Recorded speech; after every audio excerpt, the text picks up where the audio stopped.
Game On magazine is chatting to Carlos Gomez, who was one of two people to set a new Guinness World Record for the longest singles tennis match. Carlos, thank you so much for joining us today. How are you? I'm very well, thanks, Dan. All right, Carlos, let's get right into it. Where did the idea to set a new record come from?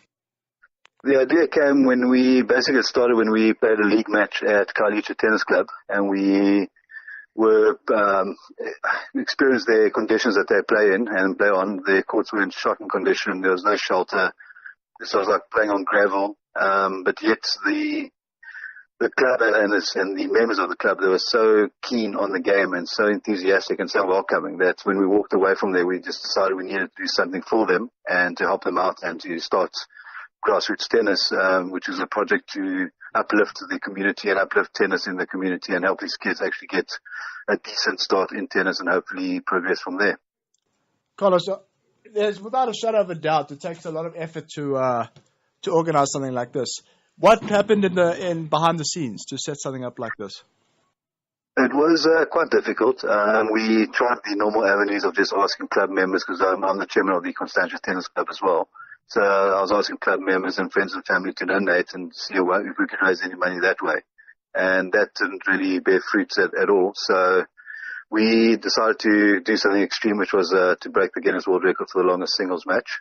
I came up with the idea. I approached my partner in grassroots tennis, which is Wendy Thompson, and she agreed to it. And we started planning it. And basically, it was myself and Wendy planning it in the background. I've got a full-time job. She's a home domestic. She works. She doesn't work. She stays at home. But basically, all the organizing and everything was up to myself and Wendy. So it was quite challenging, I must admit. Let's talk about the actual breaking of the record. I mean, 64 hours of continuous tennis is a lot. What went as you set onto the court? And I did read in a few of the articles that you did suffer a bit physically. Talk us through that. Correct. Sure, no problem. We stepped onto the court at 5 o'clock on Friday evening or Friday late afternoon. And within the first 3 hours, the mental battle started. I've played tennis for a lot longer than 3 hours, but at 3 hours, I realized the the extent of what we were challenging. And I just realized I'm going to be stuck on this court for another 62 hours. We're not allowed off the court. You're allowed a 5-minute break every hour. So it's basically continuous tennis non-stop for 65 hours. There's no time to sleep. There's no time to go grab a bite to eat or anything like that. So you got to eat on the run. You got to get massaged on the run.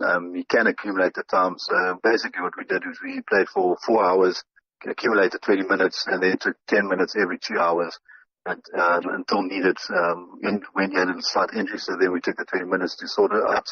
But it was like non-stop. I mean, if you need the toilet, you actually got to physically run to the toilet, do what you need to do, and run back on court, because you're only allowed 90 seconds between changeovers.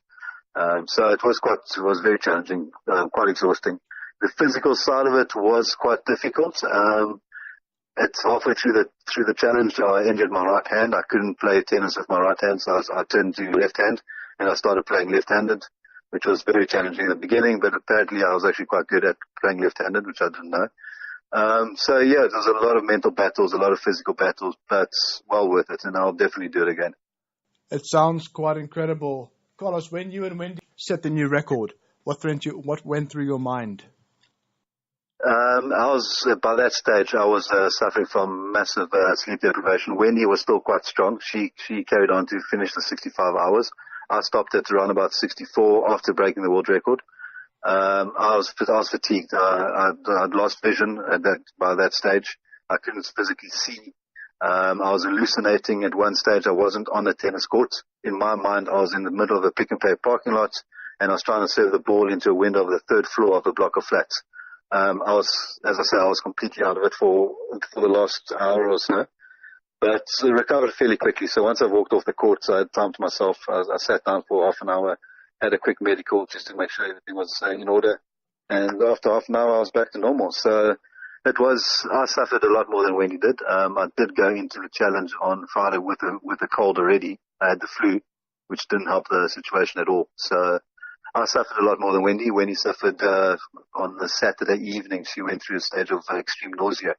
but that seemed to pass luckily for her on Sunday mid-afternoon. She got over that. So, yeah, we both suffered in our own ways.